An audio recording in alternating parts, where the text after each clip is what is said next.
بسم الله الرحمن الرحيم. ألف لام را تلك آيات الكتاب المبين إنا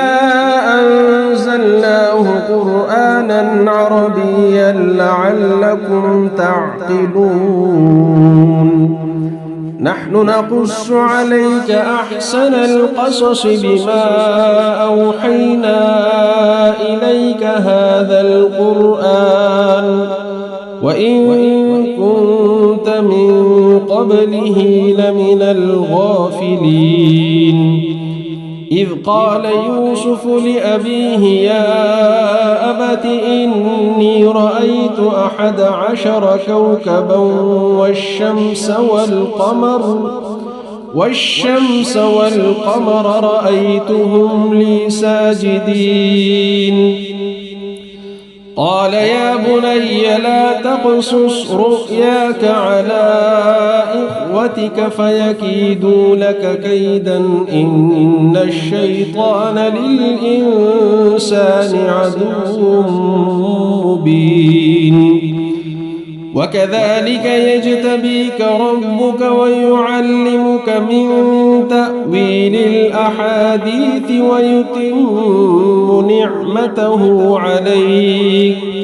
ويتم نعمته عليك وعلى آل يعقوب كما أتمها على أبويك من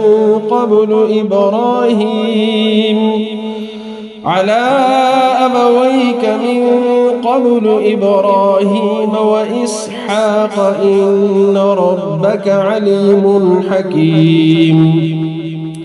لقد كان في يوسف وإخوته آيات للسائلين إذ قالوا ليوسف وأخوه أحب إلى أبينا منا ونحن عصبة إن أبانا لفي ضلال مبين اقتلوا يوسف أو اطرحوه أرضا يخل لكم وجه أبيكم وتكونوا من بعده قوما صالحين قال قائل منهم لا تقتلوا يوسف وألقوه في غيابة الجب يلتقطه بعض السيارة إن كنتم فاعلين قالوا يا أبانا ما لك لا تأمنا على يوسف وإنا له لناصحون أرسله معنا غدا يرتع ويلعب وإنا له لحافظون قال إني ليحزنني أن تذهبوا به وأخاف أن يأكله الذئب وأنتم عنه غافلون قالوا لئن أكله الذئب ونحن عصبة إنا إذا لخاسرون فلما ذهبوا به وأجمعوا أن يجعلوه في غيابة الجب وأوحينا إليه لتنبئنهم بأمرهم هذا وهم لا يشعرون وجاءوا أباهم عشاء يبكون قالوا يا أبانا إنا ذهبنا نستبق وتركنا يوسف عند متاعنا فأكله الذئب وما أنت بمؤمن لنا ولو كنا صادقين وجاءوا على قميصه بدم كذب قال بل سولت لكم أنفسكم أمرا فصبر جميل والله المستعان على ما تصفون. وجاءت سيارة فأرسلوا واردهم فأدلى دلوه قال يا بشرى هذا غلام وأسروه بضاعة والله عليم بما يعملون. وشروه بثمن بخس دراهم معدودة وكانوا فيه من الزاهدين. وقال الذي اشتراه من مصر لامرأته أكرمي مثواه عسى أن ينفعنا أو نتخذه ولدا وكذلك مكنا ليوسف في الأرض ولنعلمه من تأويل الأحاديث والله غالب على أمره ولكن أكثر الناس لا يعلمون. ولما بلغ أشده آتيناه حكما وعلما وكذلك نجزي المحسنين. وراودته التي هو في بيتها عن نفسه وغلقت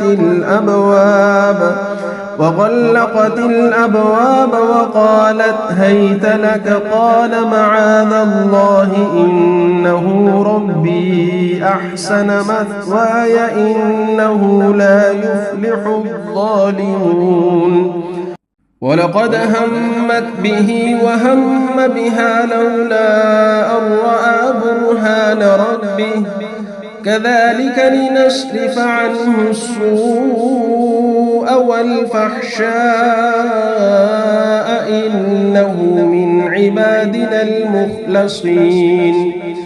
واستبق الباب وقدت قميصه من دبر وألف يا سيدها لدى الباب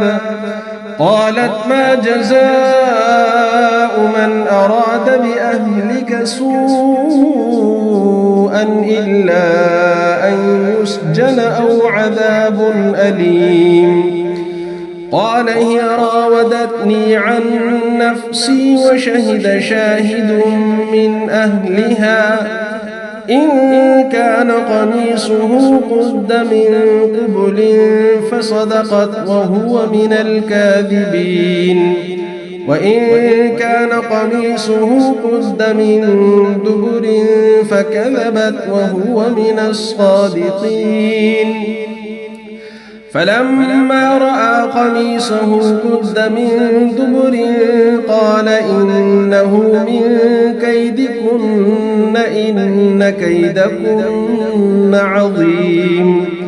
يوسف أعرض عن هذا واستغفري لذنبك إنك كنت من الخاطئين. وقال نسوة في المدينة امرأة العزيز تراود فتاها عن نفسه قد شغفها حبا إنا لنراها في ضلال مبين. فلما سمعت بمكرهن أرسلت إليهن وأعتدت لهن متكأ وآتت كل واحدة منهن سكينا وقالت اخرج عليهن فلما رأينه أكبرنه وقطعن أيديهن وقلن حاش لله ما هذا بشرا إن هذا إلا ملك كريم. قالت فذلكن الذي لمتنني فيه ولقد راودته عن نفسه فاستعصم ولئن لم يفعل ما آمره ليسجنن وليكون من الصاغرين. قال رب السجن أحب إلي مما يدعونني إليه وإلا تصرف عني كيدهن أصب إليهن وأكن من الجاهلين فاستجاب له ربه فصرف عنه كيدهن إنه هو السميع العليم ثم بدا لهم من بعد ما رأوا الآيات ليسجننه حتى حين ودخل معه السجن فتيان قال أحدهما إني أراني أعصر خمرا وقال الآخر إني أراني أحمل فوق رأسي خبزا تأكل الطير منه نبئنا بتأويله إنا نراك من المحسنين قال لا يأتيكما طعام ترزقانه إلا نبأتكما بتأويله قبل أن يأتيكما ذلكما مما علمني ربي إني تركت ملة قوم لا يؤمنون بالله وهم بالآخرة هم كافرون واتبعت ملة آبائي إبراهيم وإسحاق ويعقوب ما كان لنا أن نشرك بالله من شيء ذلك من فضل الله علينا وعلى الناس ولكن أكثر الناس لا يشكرون يا صاحبي السجن أأرباب متفرقون خير أم الله الواحد القهار ما تعبدون من دونه إلا أسماء سميتموها أنتم وآباؤكم ما أنزل الله بها من سلطان إن الحكم إلا لله أمر ألا تعبدوا إلا إياه ذلك الدين القيم ولكن أكثر الناس لا يعلمون يا صاحبي السجن أما أحدكما فيسقي ربه خمرا وأما الآخر فيصلب فتأكل الطير من رأسه قضي الأمر الذي فيه تستفتيان وقال الذي ظن أنه ناج منه اذكرني عند ربك فأنساه الشيطان ذكر ربه فلبث في السجن بضع سنين وقال الملك إني أرى 7 بقرات سمان يأكلهن 7 عجاف و7 سنبلات خضر وأخر يابسات يا أيها الملأ أفتوني في رؤياي إن كنتم للرؤيا تعبرون قالوا أضغاث أحلام وما نحن بتأويل الأحلام بعالمين وقال الذي نجا منهما وادكر بعد أمة أنا أنبئكم بتأويله فأرسلون يوسف أيها الصديق أفتنا في 7 بقرات سمان يأكلهن 7 عجاف و7 سنبلات خضر وأخر يابسات لعلي أرجع إلى الناس لعلهم يعلمون قال تزرعون 7 سنين دأبا فما حصدتم فذروه في سنبله إلا قليلا مما تأكلون ثم يأتي من بعد ذلك 7 شداد يأكلن ما قدمتم لهن إلا قليلا مما تحصنون ثم يأتي من بعد ذلك عام فيه يغاث الناس وفيه يعصرون وقال الملك ائتوني به فلما جاءه الرسول قال ارجع إلى ربك فاسأله ما بال النسوة اللاتي قطعن أيديهن إن ربي بكيدهن عليم قال ما خطبكن إذ راوتن يوسف عن نفسه قلن حاش لله ما علمنا عليه من سوء قالت امرأة العزيز الآن حص الحق أنا راودته عن نفسه وإنه لمن الصادقين ذلك ليعلم أني لم أخنه بالغيب وأن الله لا يهدي كيد الخائنين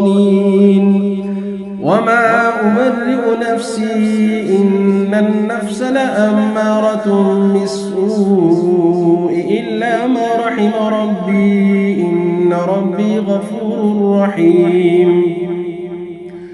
وقال الملك ائتوني به أستخلصه لنفسي فلما كلمه قال إنك اليوم لدينا مكين أمين قال اجعلني على خزائن الأرض إني حفيظ عليم وكذلك مكنا ليوسف في الأرض يتبوأ منها حيث يشاء نصيب برحمتنا من نشاء ولا نضيع أجر المحسنين ولأجر الآخرة خير للذين آمنوا وكانوا يتقون وجاء إخوة يوسف فدخلوا عليه فعرفهم وهم له منكرون ولما جهزهم بجهازهم قال ائتوني بأخ لكم من أبيكم ألا ترون أني أوفي الكيل وأنا خير المنزلين فإن لم تأتوني به فلا كيل لكم عندي ولا تقربون قالوا سنراود عنه أباه وإنا لفاعلون وقال لفتيانه اجعلوا بضاعتهم في رحالهم لعلهم يعرفونها إذا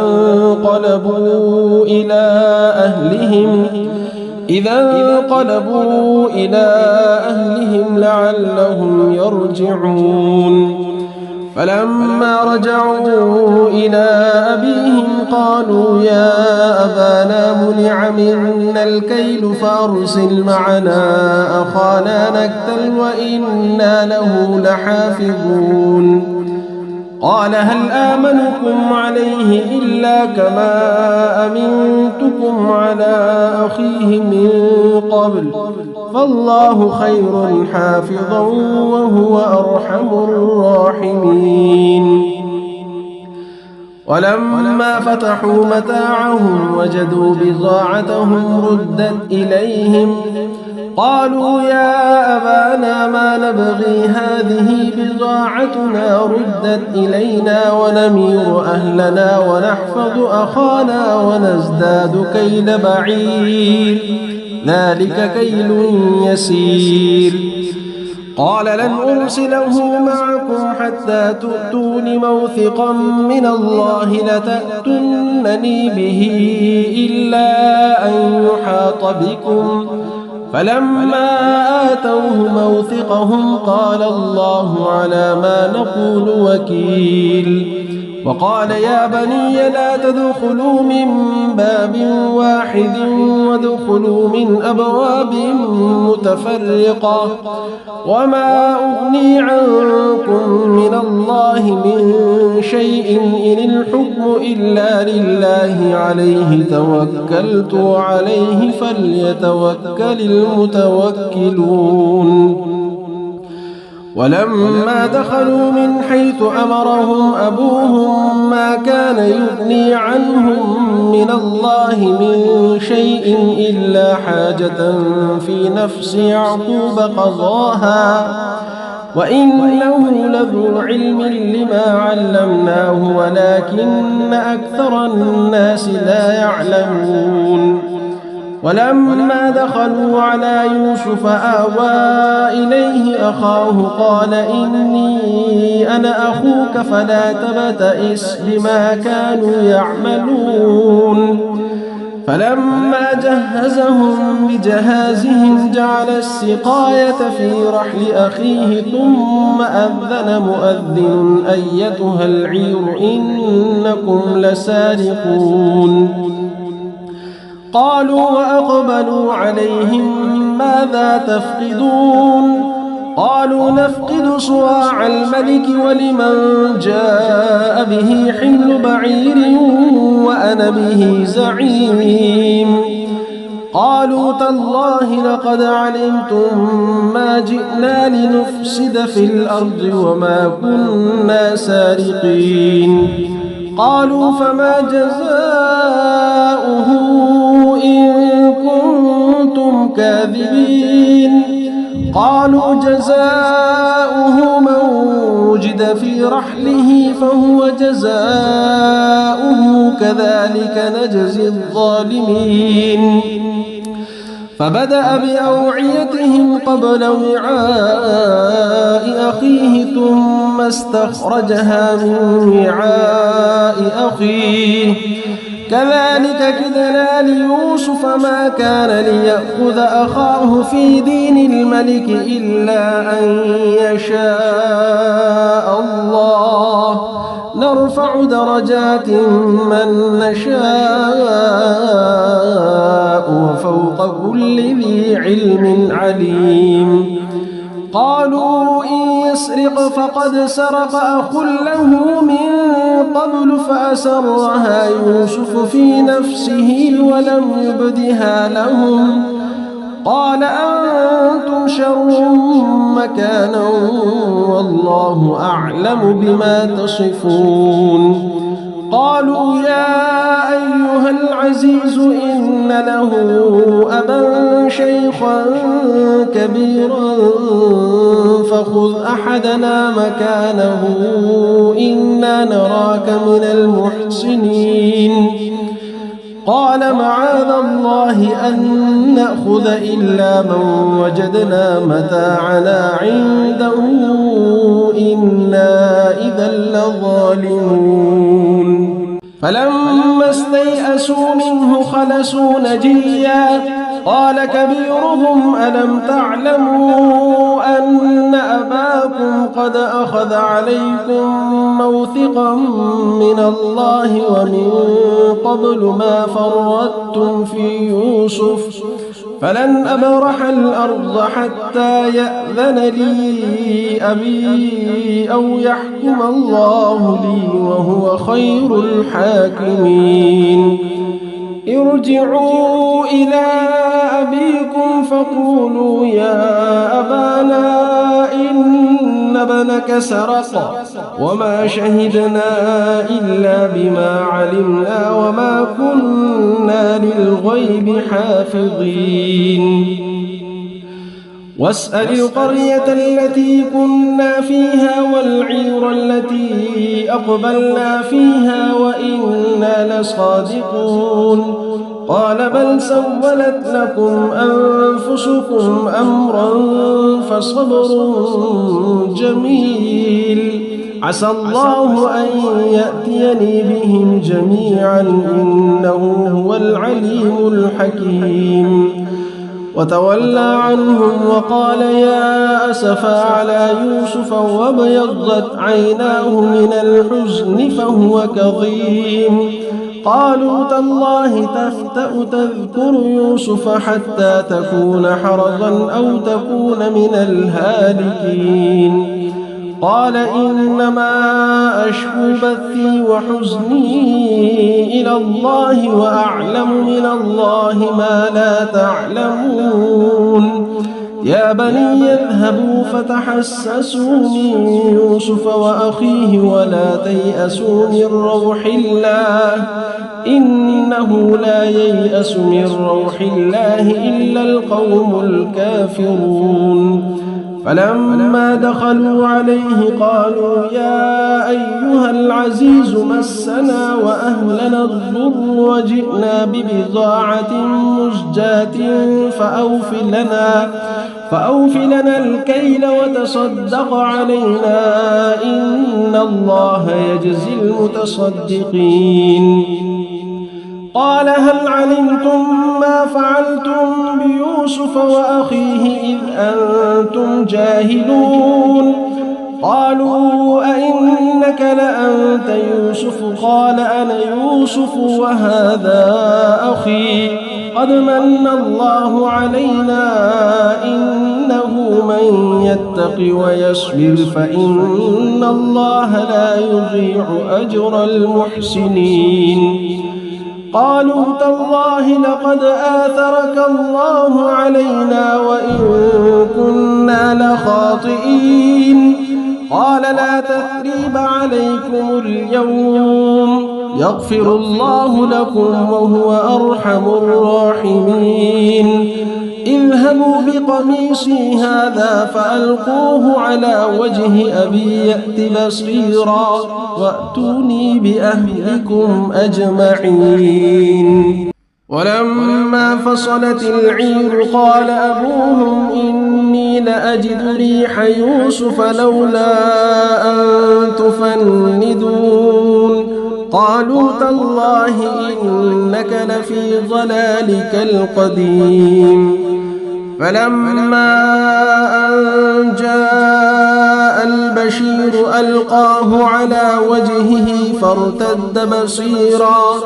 قال ألم أقل لكم إني أعلم من الله ما لا تعلمون. قالوا يا أبانا استغفر لنا ذنوبنا إنا كنا خاطئين. قال سوف أستغفر لكم ربي إنه هو الغفور الرحيم. فلما دخلوا على يوسف آوى إليه أبويه وقال ادخلوا مصر إن شاء الله آمنين. ورفع أبويه على العرش وخروا له سجدا وقال يا أمت هذا تأويل رؤياي من قبل قد جعلها ربي حقا وقد أحسن بي إذ أخرجني من السجن وجاء بكم من البدو من بعد أن نزغ الشيطان بيني وبين إخوتي إن ربي لطيف لما يشاء إنه هو العليم الحكيم. رب قد آتيتني من الملك وعلمتني من تأويل الأحاديث فاطر السماوات والأرض أنت ولي في الدنيا والآخرة توفني مسلما وألحقني بالصالحين. ذلك من أنباء الغيب نوحيه إليك وما كنت لديهم إذ أجمعوا أمرهم وهم يمكرون. وما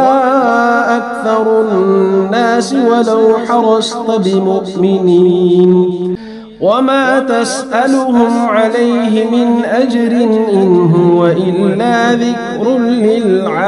للعالمين. وكأي من آية في السماوات والأرض يمرون عليها وهم عنها معرضون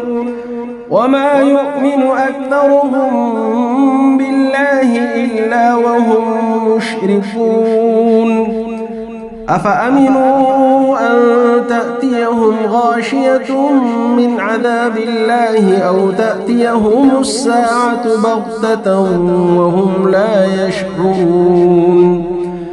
قل هذه سبيلي أدعو إلى الله على بصيرة أنا ومن اتبعني وسبحان الله وما أنا من المشركين وما أرسلنا من قبلك إلا رجالا نوحي إليهم من أهل القرى أفلم يسيروا في الأرض فينظروا كيف كان عاقبة الذين من قبلهم ولدار الآخرة خير للذين اتقوا أفلا تعقلون حتى إذا استيأس الرسل وظنوا أنهم قد كذبوا جاءهم نصرنا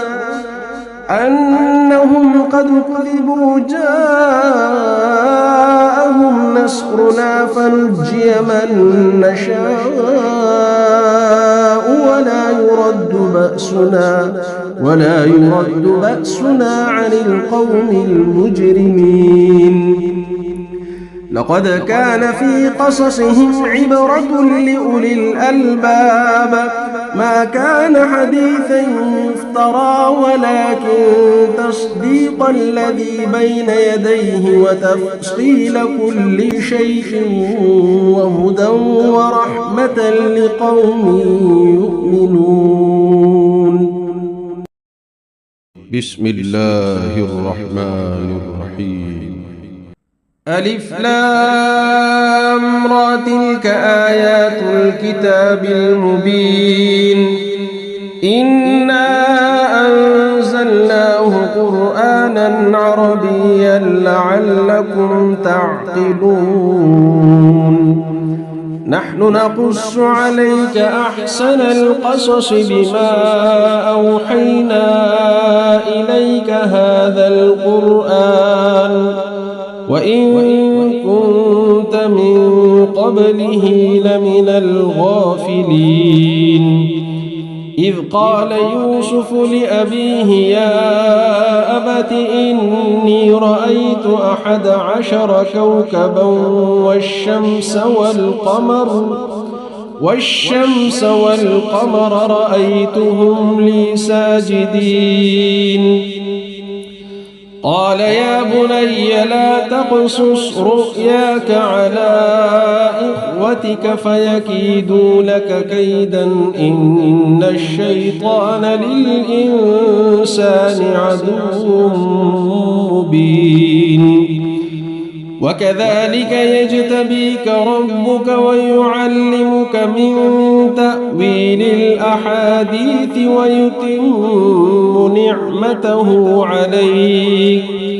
ويتم نعمته عليك وعلى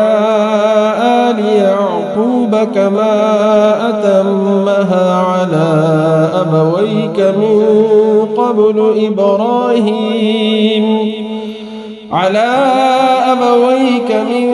قبل إبراهيم وإسحاق إن ربك عليم حكيم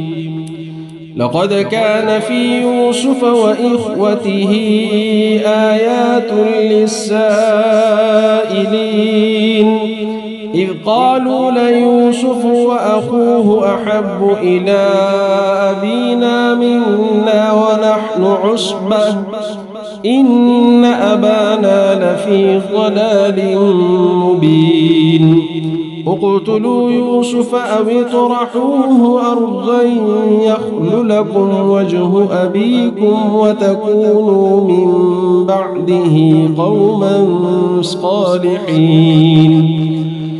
قال قائل منهم لا تقتلوا يوسف وألقوه في غيابة الجب يلتقطه بعض السيارة إن كنتم فاعلين قالوا يا أبانا ما لك لا تأمنا على يوسف وإنا له لناصحون أرسله معنا غدا يرتع ويلعب وإنا له لحافظون قال إني ليحزنني أن تذهبوا به وأخاف أن يأكله الذئب وأنتم عنه غافلون قالوا لئن أكله الذئب ونحن عصبة إنا إذا لخاسرون فلما ذهبوا به وأجمعوا أن يجعلوه في غيابة الجب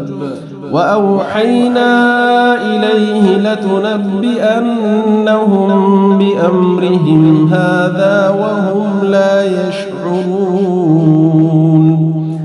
وجاءوا أباهم عشاء يبكون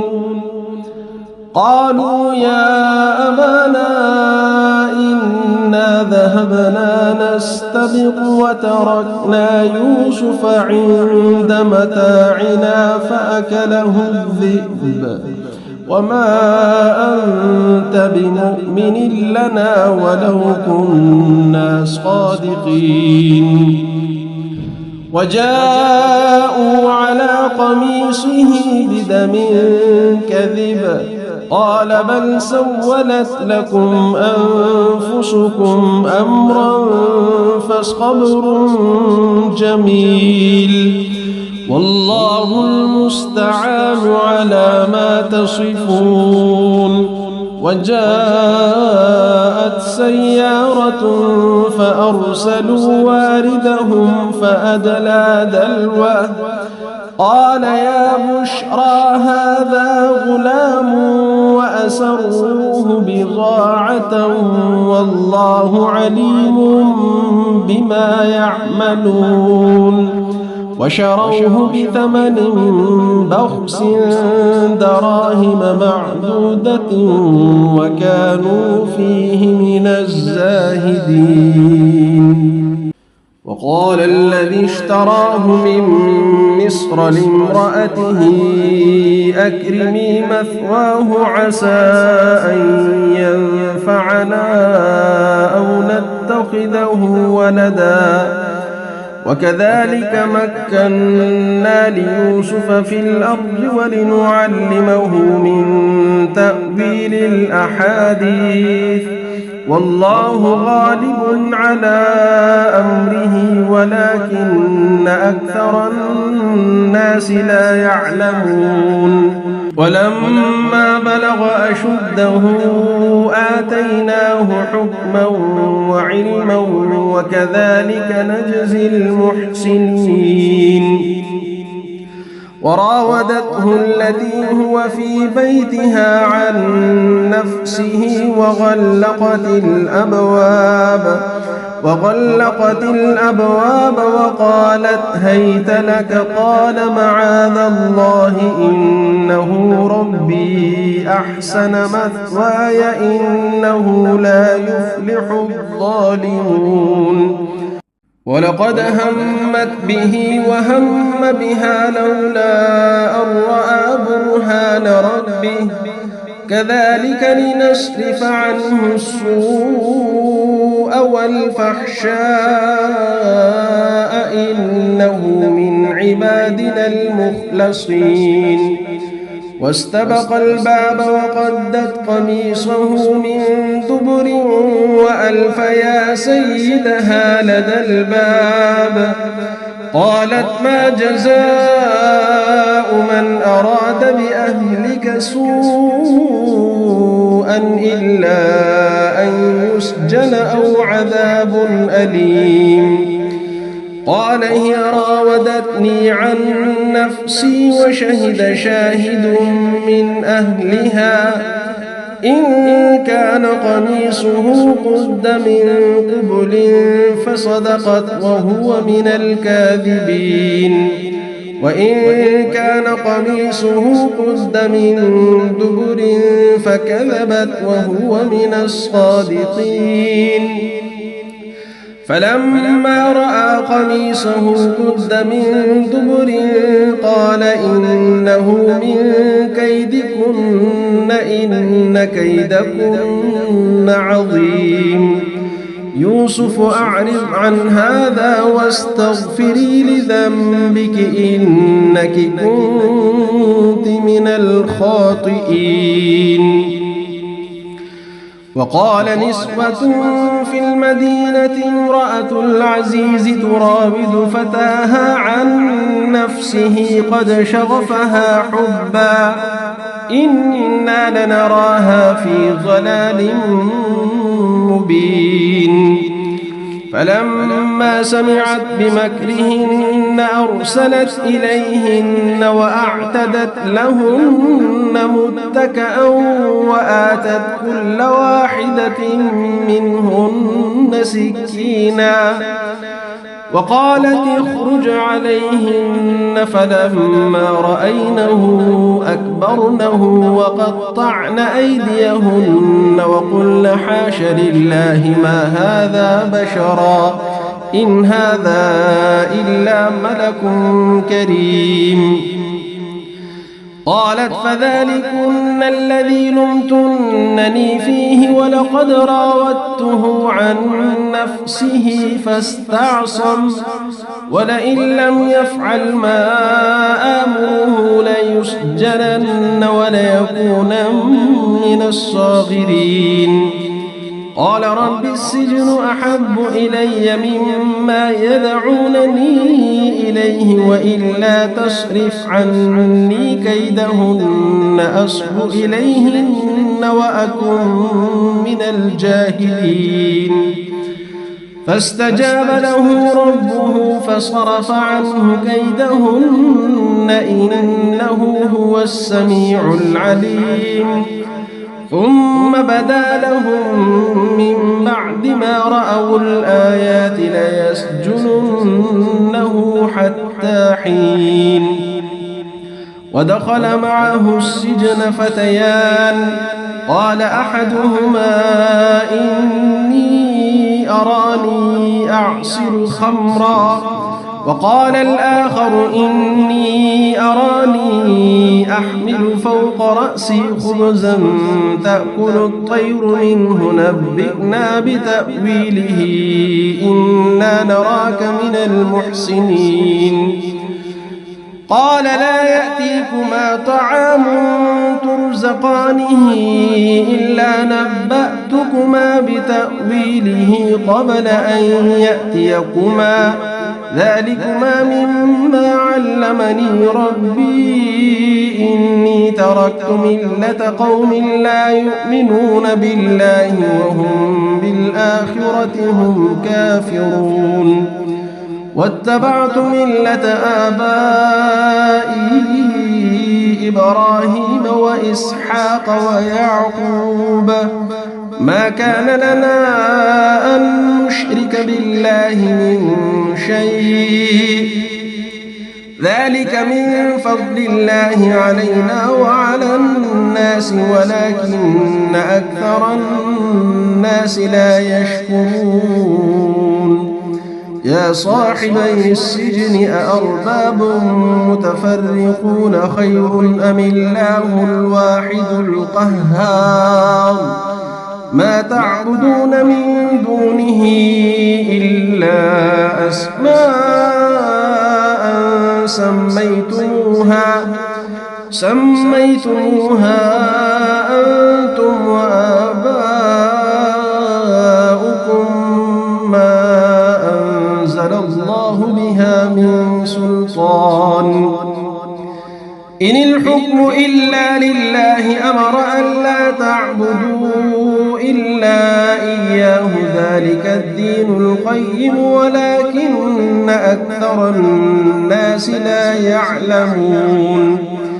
يا صاحبي السجن أما أحدكما فيسقي ربه خمرا وأما الآخر فيصلب فتأكل الطير من رأسه قضي الأمر الذي فيه تستفتيان وقال الذي ظن أنه ناج منهما اذكرني عند ربك فأنساه الشيطان ذكر ربه فلبث في السجن 9 سنين وقال الملك إني أرى 7 بقرات سمان يأكلهن 7 عجاف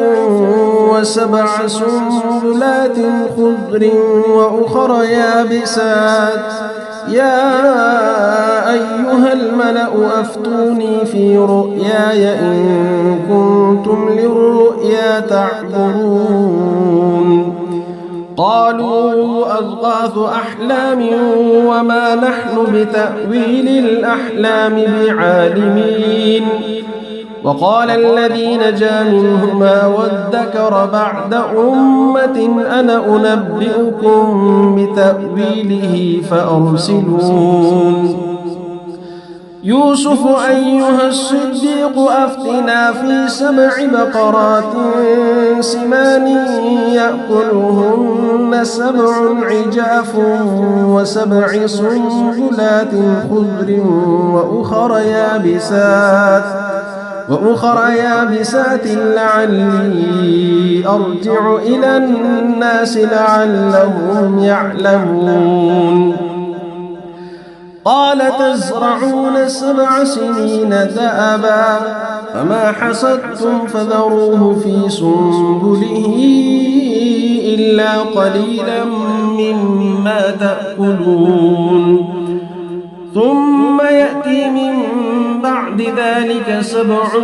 شداد يأكلن ما قدمتم لهن إلا قليلا مما تحصنون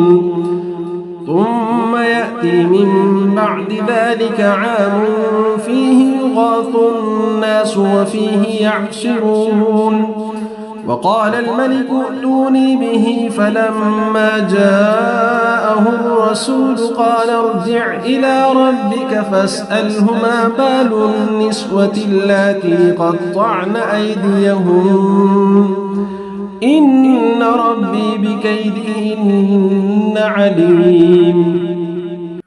قال ما خطبكن إذ راوتن يوسف عن نفسه قلن حاش لله ما علمنا عليه من سوء قالت امرأة العزيز الآن حصحص الحق أنا راودته عن نفسه وإنه لمن الصادقين ذلك ليعلم أني لم أخنه بالغيب وأن الله لا يهدي كيد الخائنين وما أبرئ نفسي إن النفس لأمارة بالسوء إلا ما رحم ربي إن ربي غفور رحيم وقال الملك ائتوني به أستخلصه لنفسي فلما كلمه قال إنك اليوم لدينا مكين أمين قال اجعلني على خزائن الأرض إني حفيظ عليم وكذلك مكنا ليوسف في الأرض يتبوأ منها حيث يشاء نصيب برحمتنا من نشاء ولا نضيع أجر المحسنين ولأجر الآخرة خير للذين آمنوا وكانوا يتقون وجاء إخوة يوسف فدخلوا عليه فعرفهم وهم له منكرون ولما جهزهم بجهازهم قال ائتوني بأخ لكم من أبيكم ألا ترون أني أوفي الكيل وأنا خير المنزلين فإن لم تأتوني به فلا كيل لكم عندي ولا تقربون قالوا سنراود عنه أباه وإنا لفاعلون وقال لفتيانه اجعلوا بضاعتهم في رحالهم لعلهم يعرفونها إذا انقلبوا إلى أهلهم لعلهم يرجعون فلما رجعوا إلى أبيهم قالوا يا أبانا منع منا الكيل فأرسل معنا أخانا نكتل وإنا له لحافظون قال هل آمنكم عليه إلا كما أمنتكم على أخيه من قبل فالله خير حافظا وهو أرحم الراحمين ولما فتحوا متاعهم وجدوا بضاعتهم ردت إليهم قالوا يا أبانا ما نبغي هذه بضاعتنا ردت إلينا ونمير أهلنا ونحفظ أخانا ونزداد كيل بعير ذلك كيل يسير قال لن أرسله معكم حتى تؤتون موثقا من الله لتأتونني به إلا أن يحاط بكم فلما آتوه موثقهم قال الله على ما نقول وكيل وقال يا بني لا تدخلوا من باب واحد وادخلوا من أبواب متفرقة وما أغني عنكم من الله من شيء إن الحكم إلا لله عليه توكلت وعليه فليتوكل المتوكلون ولما دخلوا من حيث أمرهم أبوهم ما كان يغني عنهم من الله من شيء إلا حاجة في نفس يعقوب قضاها وإنه لذو علم لما علمناه ولكن أكثر الناس لا يعلمون ولما دخلوا على يوسف آوى إليه أخاه قال إني أنا أخوك فلا تبتئس بما كانوا يعملون فلما جهزهم بجهازهم جعل السقاية في رحل أخيه ثم أذن مؤذن أيتها العير إنكم لسارقون قالوا وأقبلوا عليهم ماذا تفقدون قالوا نفقد صواع الملك ولمن جاء به حمل بعير وأنا به زعيم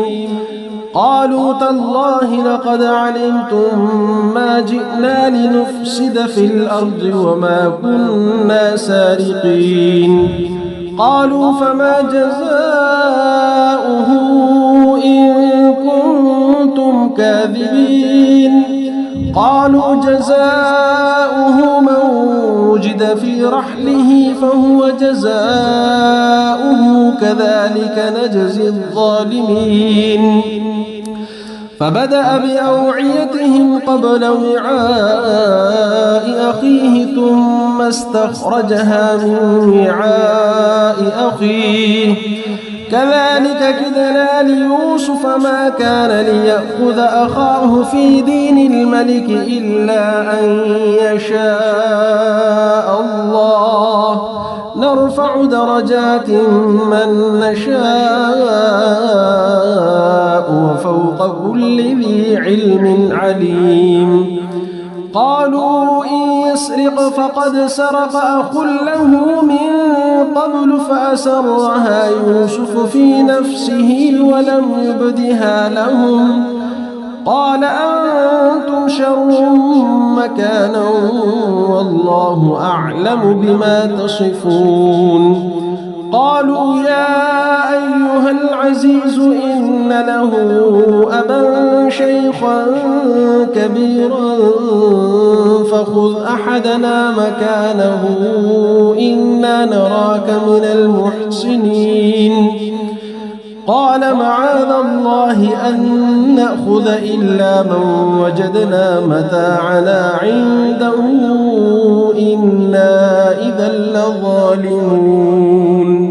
فلما استيئسوا منه خلصوا نجيا قال كبيرهم ألم تعلموا أن أباكم قد أخذ عليكم موثقا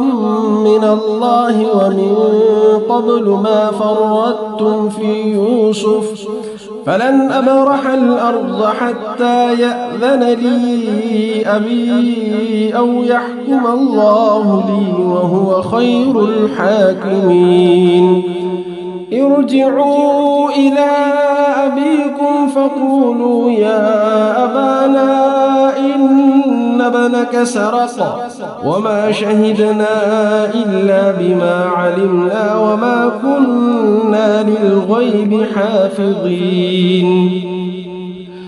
واسأل القرية التي كنا فيها والعير التي أقبلنا فيها وإنا لصادقون. قال بل سولت لكم أنفسكم أمرا فصبر جميل عسى الله أن يأتيني بهم جميعا إنه هو العليم الحكيم. وتولى عنهم وقال يا أسفا على يوسف وابيضت عيناه من الحزن فهو كظيم. قالوا تالله تفتأ تذكر يوسف حتى تكون حرضا أو تكون من الهالكين. قال إنما أشكو بثي وحزني إلى الله وأعلم من الله ما لا تعلمون. يا بني اذهبوا فتحسسوا من يوسف وأخيه ولا تيأسوا من روح الله إنه لا ييأس من روح الله إلا القوم الكافرون. فلما دخلوا عليه قالوا يا أيها العزيز مسنا وأهلنا الضر وجئنا ببضاعة مزجاة فأوف لنا الكيل وتصدق علينا إن الله يجزي المتصدقين. قال هل علمتم ما فعلتم بيوسف وأخيه إذ أنتم جاهلون؟ قالوا أئنك لأنت يوسف؟ قال أنا يوسف وهذا أخي قد من الله علينا إنه من يتق ويصبر فإن الله لا يضيع أجر المحسنين. قالوا تالله لقد آثرك الله علينا وإن كنا لخاطئين. قال لا تثريب عليكم اليوم يغفر الله لكم وهو أرحم الراحمين. اذهبوا بقميصي هذا فألقوه على وجه أبي يأت بصيرا وأتوني بأهلكم أجمعين. ولما فصلت العير قال أبوهم إني لأجد ريح يوسف لولا أن تفندون. قالوا تالله إنك لفي ضلالك القديم. فلما أن جاء البشير ألقاه على وجهه فارتد بصيرا قال ألم أقل لكم إني أعلم من الله ما لا تعلمون. قالوا يا أبانا استغفر لنا ذنوبنا إنا كنا خاطئين. قال سوف أستغفر لكم ربي إنه هو الغفور الرحيم فلما دخلوا على يوسف آوى إليه أبويه وقال ادخلوا مصر إن شاء الله آمنين ورفع أبويه على العرش وخروا له سجدا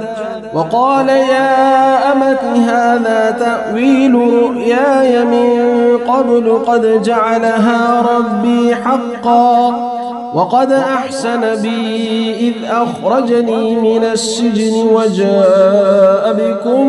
من البدو من بعد أن نزغ الشيطان بيني وبين إخوتي إن ربي لطيف لما يشاء إنه هو العليم الحكيم رب قد آتيتني من الملك وعلمتني من تأويل الأحاديث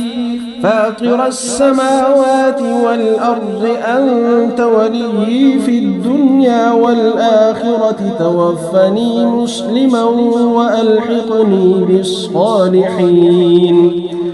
ذلك من أنباء الغيب نوحيه إليك وما كنت لديهم إذ أجمعوا أمرهم وهم يمكرون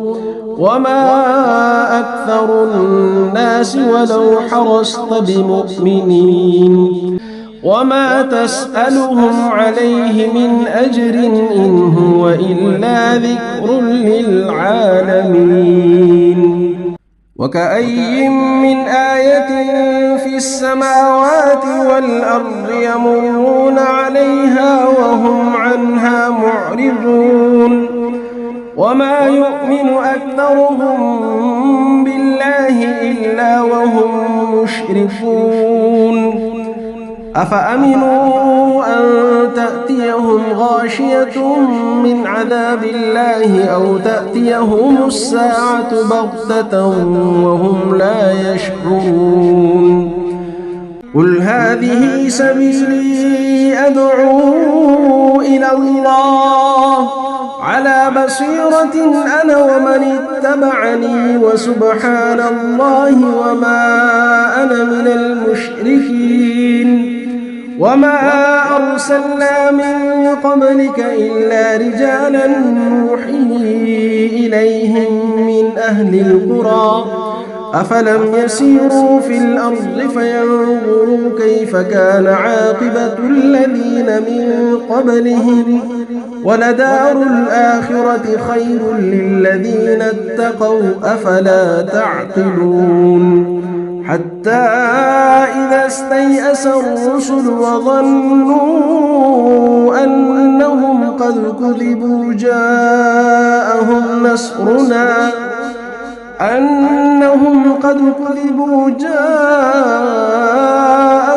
نصرنا فنجي من نشاء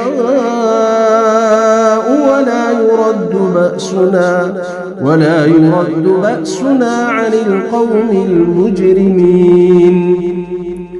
لقد كان في قصصهم عبرة لأولي الألباب ما كان حديثا يفترى ولكن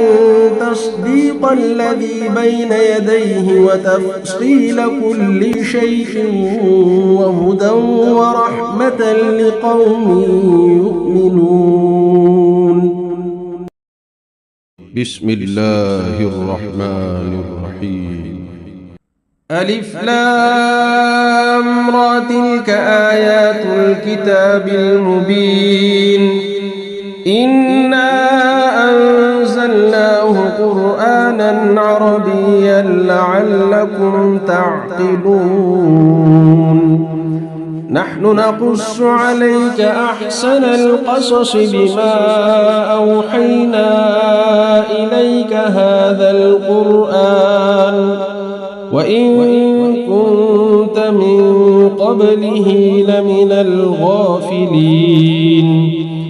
إذ قال يوسف لأبيه يا أبت إني رأيت 11 كوكبا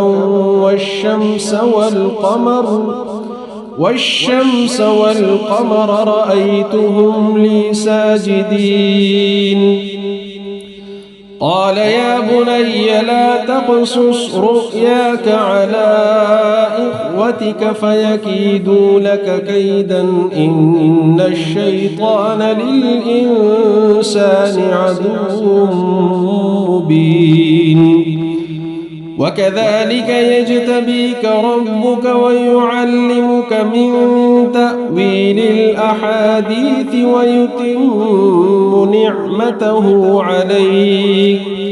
ويتم نعمته عليك وعلى آل يعقوب كما أتمها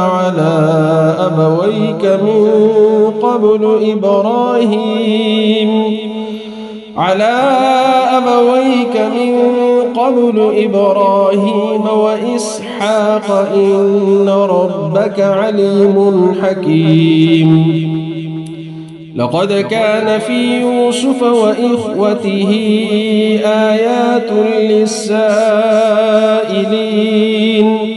إذ قالوا ليوسف وأخوه أحب إلى أبينا منا ونحن عصبة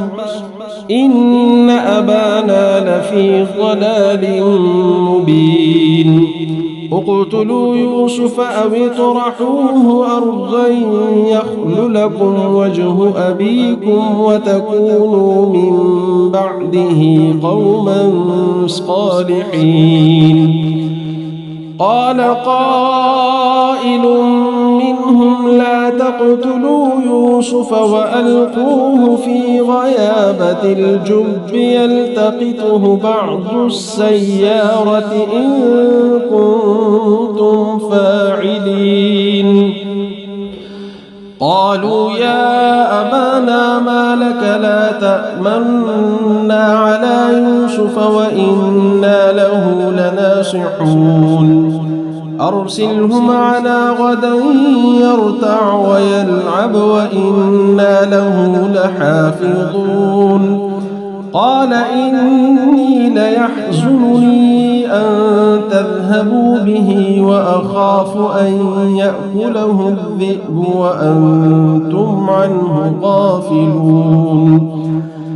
قالوا لئن أكله الذئب ونحن عصبة إنا إذا لخاسرون فلما ذهبوا به وأجمعوا أن يجعلوه في غيابة الجب وأوحينا إليه لتنبئنهم بأمرهم هذا وهم لا يشعرون وجاءوا أباهم عشاء يبكون قالوا يا أبانا إنا ذهبنا نستبق وتركنا يوسف عند متاعنا فأكله الذئب وما أنت بمؤمن لنا ولو كنا صادقين وجاءوا على قميصه بدم كذب قال بل سولت لكم أنفسكم أمرا فصبر جميل والله المستعان على ما تصفون وجاءت سيارة فأرسلوا واردهم فأدلى دلوه قال يا بشرى هذا غلام وأسروه بضاعة والله عليم بما يعملون وشروه بثمن بخس دراهم معدودة وكانوا فيه من الزاهدين وقال الذي اشتراه من مصر لامرأته أكرمي مثواه عسى أن ينفعنا أو نتخذه ولدا وكذلك مكنا ليوسف في الأرض ولنعلمه من تأويل الأحاديث والله غالب على أمره ولكن أكثر الناس لا يعلمون ولما بلغ أشده آتيناه حكما وعلما وكذلك نجزي المحسنين وراودته التي هو في بيتها عن نفسه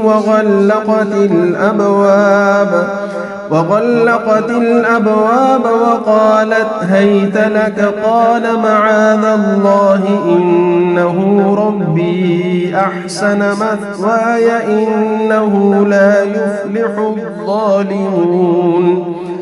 ولقد همت به وهم بها لولا أن رأى برهان ربه كذلك لنصرف عنه السوء والفحشاء إنه من عبادنا المخلصين واستبق الباب وقدت قميصه من دبر وألف يا سيدها لدى الباب قالت ما جزاء من أراد بأهلك سوءا إلا أن يسجن أو عذاب أليم قال هي راودتني عن نفسي وشهد شاهد من أهلها إن كان قميصه قد من قبل فصدقت وهو من الكاذبين وإن كان قميصه قد من دبر فكذبت وهو من الصادقين فلما رأى قميصه قد من دبر قال إنه من كيدكن إن كيدكن عظيم يوسف أعرض عن هذا واستغفري لذنبك إنك كنت من الخاطئين وقال نسوة في المدينة امرأة العزيز تراود فتاها عن نفسه قد شغفها حبا إنا لنراها في ضلال مبين فلما سمعت بمكرهن أرسلت إليهن وأعتدت لهن متكأ وآتت كل واحدة منهن سكينا وقالت اخرج عليهن فلما رأينه أكبرنه وقطعن أيديهن وقلن حاش لله ما هذا بشرا إن هذا إلا ملك كريم قالت فذلكن الذي لمتنني فيه ولقد راودته عن نفسه فاستعصم ولئن لم يفعل ما آمره ليسجنن وليكونن من الصاغرين قال رب السجن أحب إلي مما يدعونني إليه وإلا تصرف عني كيدهن أصب إليهن وأكن من الجاهلين فاستجاب له ربه فصرف عنه كيدهن إنه هو السميع العليم ثم بدا لهم من بعد ما رأوا الآيات ليسجننه حتى حين ودخل معه السجن فتيان قال أحدهما إني أراني أعصر خمرا وقال الآخر إني أراني أحمل فوق رأسي خبزا تأكل الطير منه نبئنا بتأويله إنا نراك من المحسنين قال لا يأتيكما طعام ترزقانه إلا نبأتكما بتأويله قبل أن يأتيكما ذلكما مما علمني ربي إني تركت ملة قوم لا يؤمنون بالله وهم بالآخرة هم كافرون واتبعت ملة آبائي إبراهيم وإسحاق ويعقوب ما كان لنا أن نشرك بالله من شيء ذلك من فضل الله علينا وعلى الناس ولكن أكثر الناس لا يشكرون يا صاحبي السجن أأرباب متفرقون خير أم الله الواحد القهار ما تعبدون من دونه إلا أسماء سميتموها أنتم وآباؤكم ما أنزل الله بها من سلطان إن الحكم إلا لله أمر ألا تعبدوا إلا إياه ذلك الدين القيم ولكن أكثر الناس لا يعلمون يا صاحبي السجن أما أحدكما فيسقي ربه خمرا وأما الآخر فيصلب فتأكل الطير من رأسه قضي الأمر الذي فيه تستفتيان وقال الذي ظن أنه ناج منهما اذكرني عند ربك فأنساه الشيطان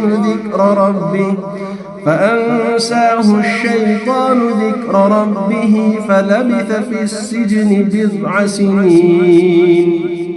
وقال الملك إني أرى 7 بقرات سمان يأكلهن 7 عجاف و7 سنبلات خضر وأخر يابسات يا أيها الملأ أفتوني في رؤياي إن كنتم للرؤيا تعبرون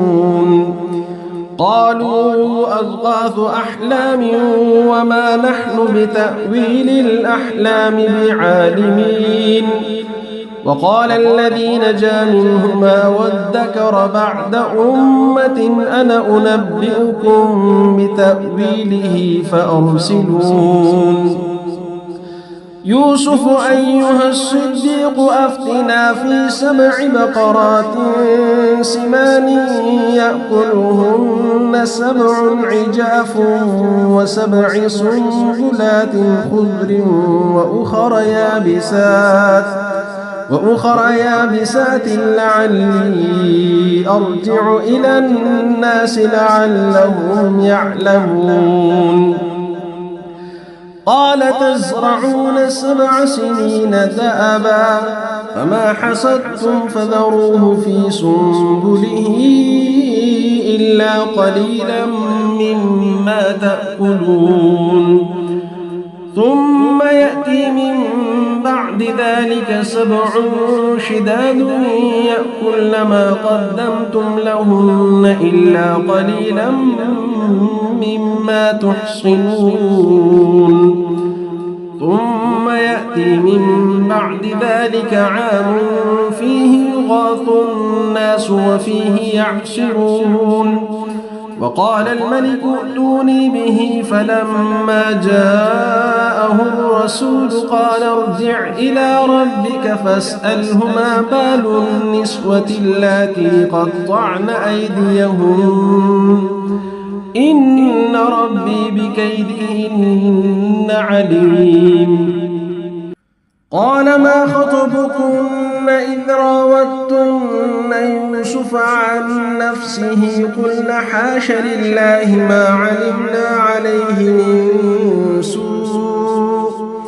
قالت امرأة العزيز الآن حصحص الحق أنا راودته عن نفسه وإنه لمن الصادقين.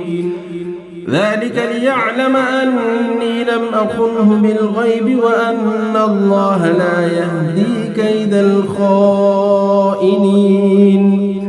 وما أبرئ نفسي إن النفس لأمارة بالسوء إلا ما رحم ربي إن ربي غفور رحيم.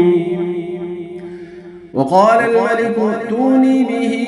أستخلصه لنفسي فلما كلمه قال إنك اليوم لدينا مكين أمين.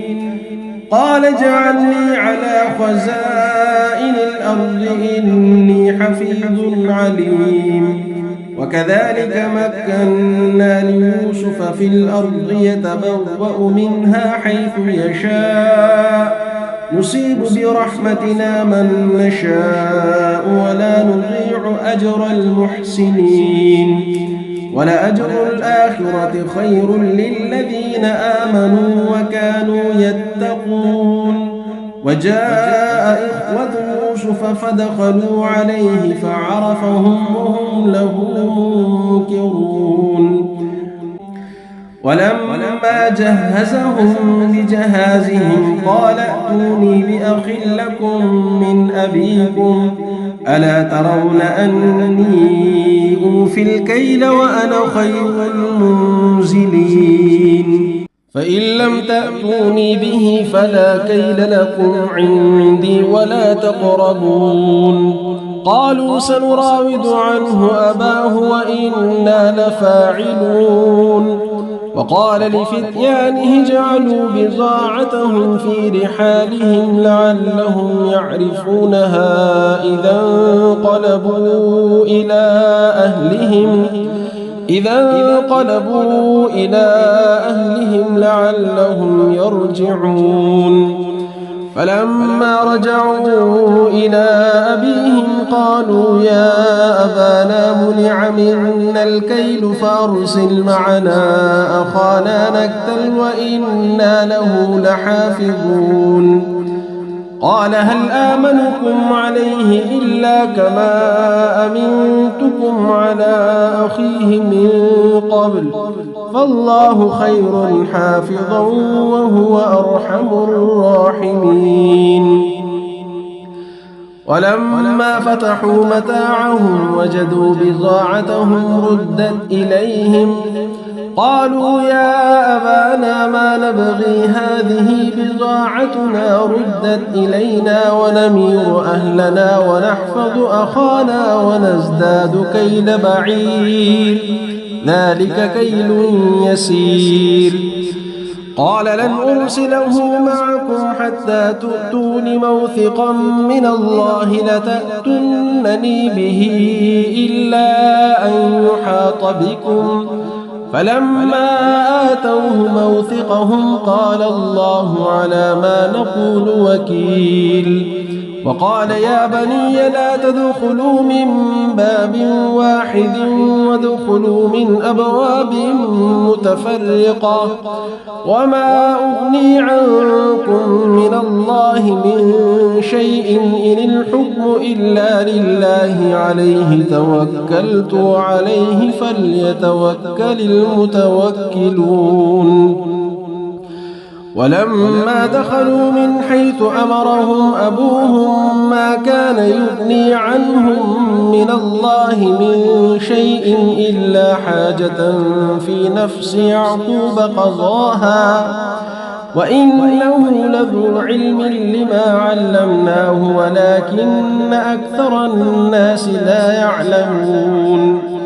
ولما دخلوا على يوسف آوى إليه أخاه قال إني أنا أخوك فلا تبتئس بما كانوا يعملون فلما جهزهم بجهازهم جعل السقاية في رحل أخيه ثم أذن مؤذن أيتها العير إنكم لسارقون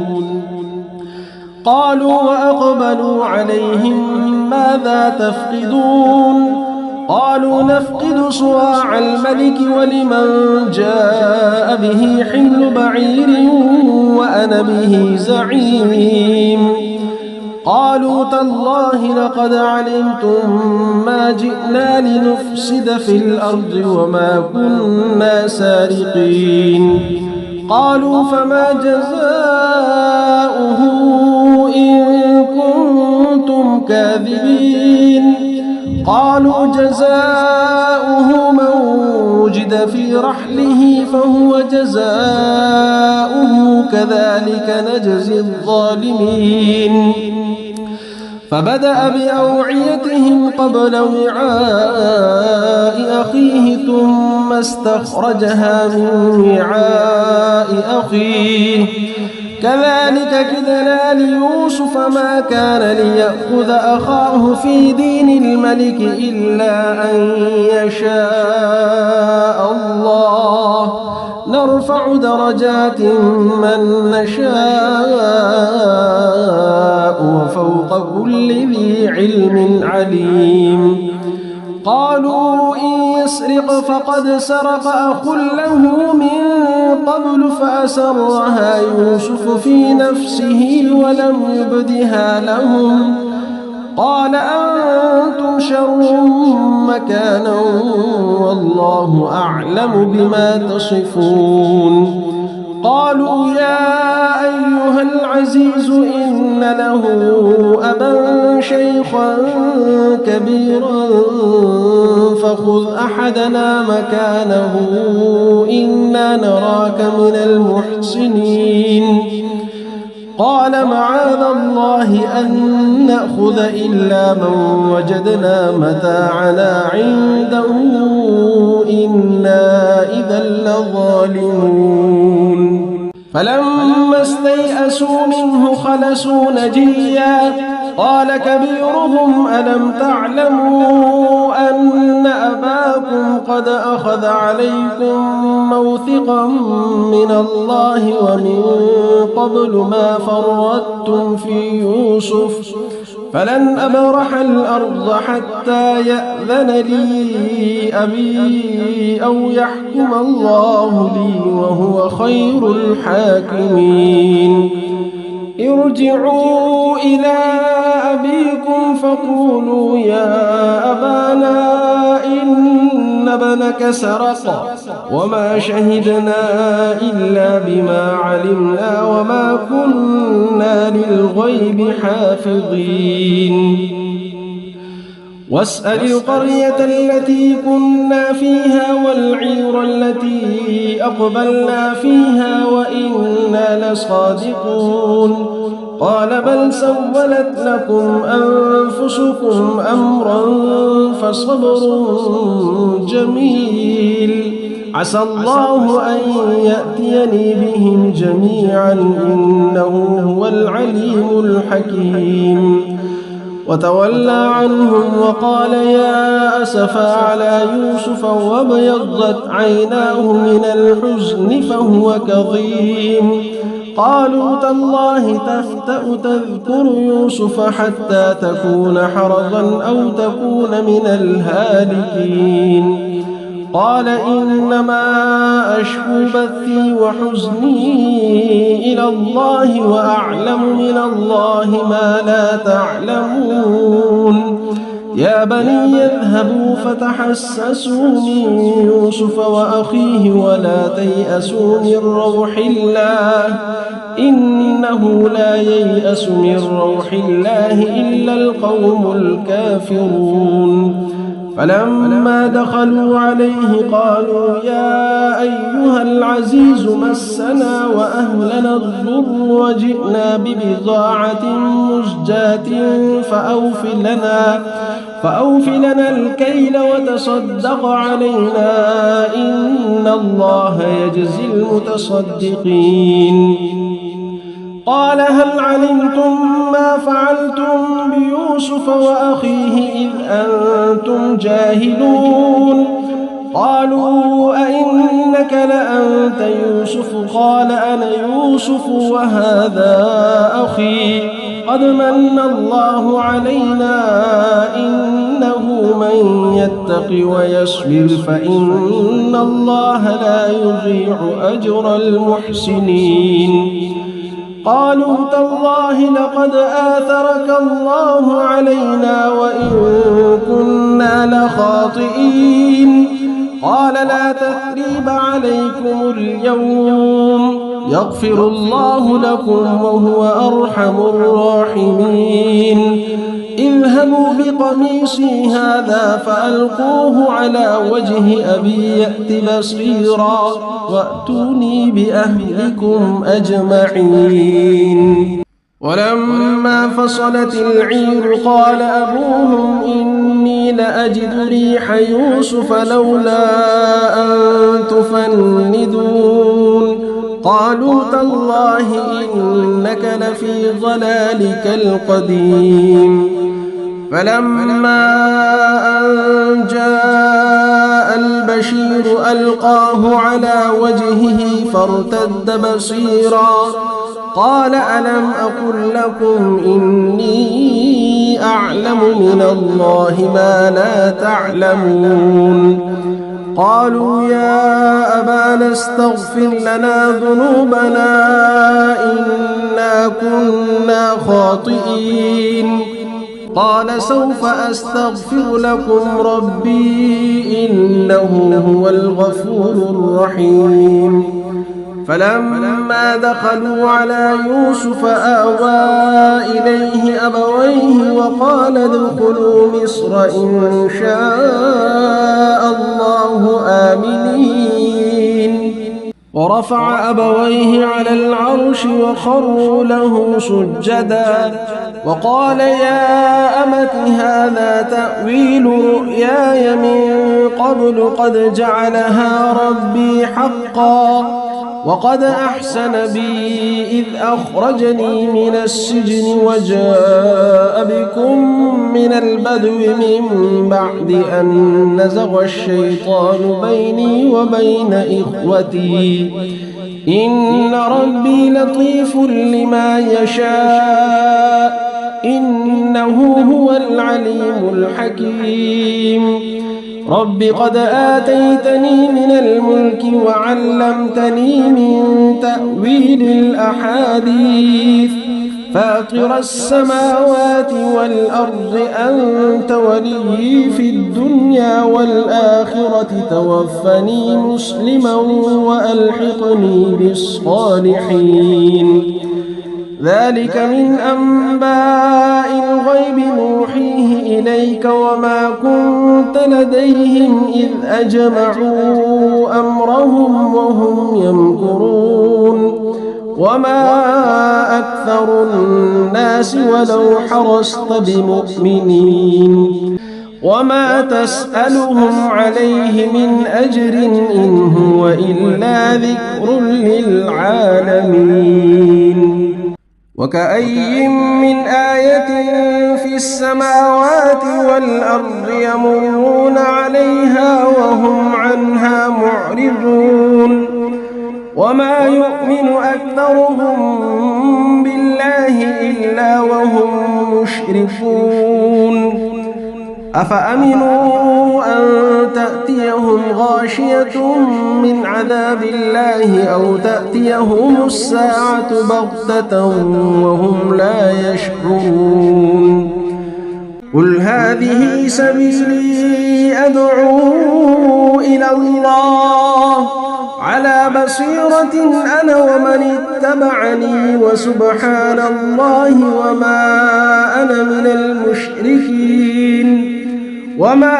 أرسلنا من قبلك إلا رجالا نوحي إليهم من أهل القرى أفلم يسيروا في الأرض فينظروا كيف كان عاقبة الذين من قبلهم ولدار الآخرة خير للذين اتقوا أفلا تعقلون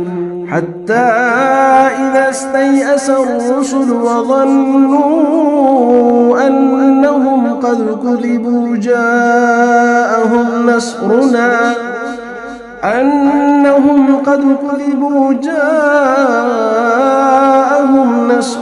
فنجي من نشاء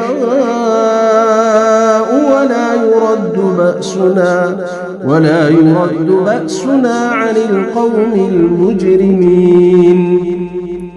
لقد كان في قصصهم عبرة لأولي الألباب ما كان حديثا يفترى ولكن